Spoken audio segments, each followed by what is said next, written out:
J'ai fait le meilleur PC pour 600€. Il fait tourner tous les jeux actuels en graphisme élevé avec un max de FPS. Et si ce PC est aussi performant, c'est pas un hasard, mais c'est grâce à un élément qui fait toute la différence, Le Bon Coin. Ce site va nous permettre d'avoir des composants PC à des prix cassés. Évidemment, on est très loin des PC prémontés qui à ce prix ont souvent du mal à faire tourner Fortnite correctement. Alors reste bien jusqu'en fin de vidéo pour les tests impressionnants de ce PC sur les gros jeux du moment. D'ailleurs, si on cherche exactement la même configuration en PC prémonté neuf, vous allez voir que les prix n'ont rien à voir. En fait, on dirait pas, mais les constructeurs des PC prémontés prennent des marges limite plus grandes que le coût du PC. Regardez, par exemple ce PC à 2000€. C'est un des best-sellers, 500 ventes par mois alors que c'est la même config que nous. Ce genre d'arnaque, il y en a énormément. Mais c'est pour ça qu'aujourd'hui, on va tout simplement voir la meilleure configuration possible pour 600€.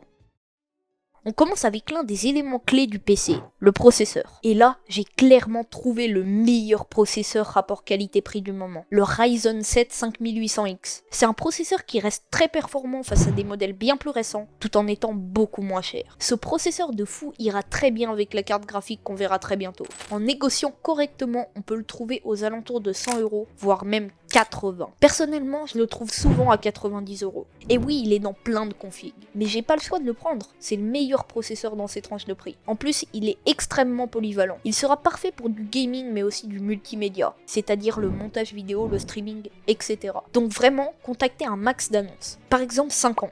Et vous aurez forcément au moins un oui. Et faut pas hésiter à se déplacer pour ce genre de prix. Car croyez-moi, même si c'est à 20 minutes de chez vous, c'est vraiment rentable. Le vendeur aura pas à expédier le colis et il sera débarrassé dans la journée. Le seul point à prendre en compte, c'est qu'il chauffe pas mal. Et pour ça, j'ai choisi un très bon ventirad, le Be Quiet Rock 2 FX, qu'on peut facilement trouver aux alentours de 30€. Il refroidira parfaitement notre processeur sans aucun bruit. Je vous conseille vraiment ce ventirad car il a un très bon rapport qualité-prix. Et selon moi, c'est un des meilleurs de Be Quiet.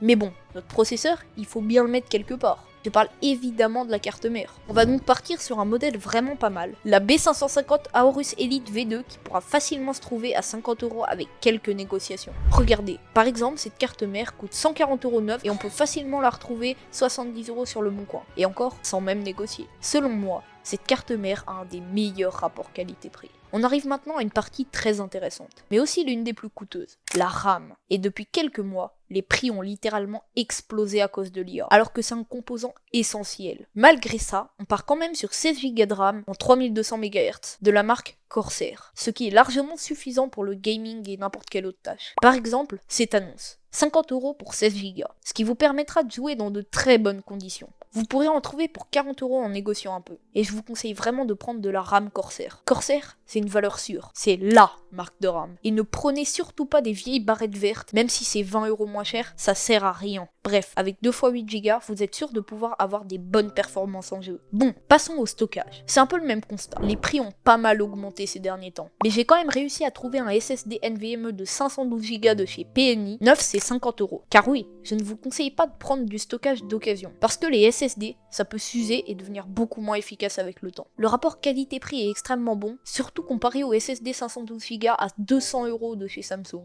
C'est un très bon SSD avec une vitesse de 2000 Mbps et un très bon rapport qualité-prix. La vitesse de transfert, c'est vraiment important. C'est ce qui permettra de télécharger rapidement les jeux. Mais évidemment, si vous avez un peu plus de budget et que vous voulez juste stocker des vidéos ou des dossiers, je vous conseille de prendre un HDD en plus. Par exemple, vous pouvez prendre un HDD de 2TB pour 50€. Personnellement, j'ai un HDD de 2TB dans mon PC pour stocker des vidéos. Mais attention, pensez bien à télécharger vos jeux uniquement sur le SSD. Mais bon, passons au composant qui va alimenter tout le PC. Vous l'aurez deviné, l'alimentation. J'en ai trouvé une à 60€. Une Corsair 650W qui sera nécessaire pour alimenter le monstre qu'est la carte graphique. C'est une alim puissante, silencieuse, bref, ça fera largement l'affaire. Ça sert à rien de mettre une alim de 1400W dans ce PC. 650W ça suffit largement. Je vous conseille vraiment d'éviter d'acheter l'alimentation d'occasion. On ne sait jamais combien de temps elle a été utilisée, donc prenez-la simplement neuve, ça fera largement l'affaire. Et là, on arrive enfin au moment que tout le monde attend, la carte graphique. Pour 600 €, j'ai mis un des meilleurs rapports qualité-prix. Elle est très performante et elle rentre dans le budget. Une RTX 3080.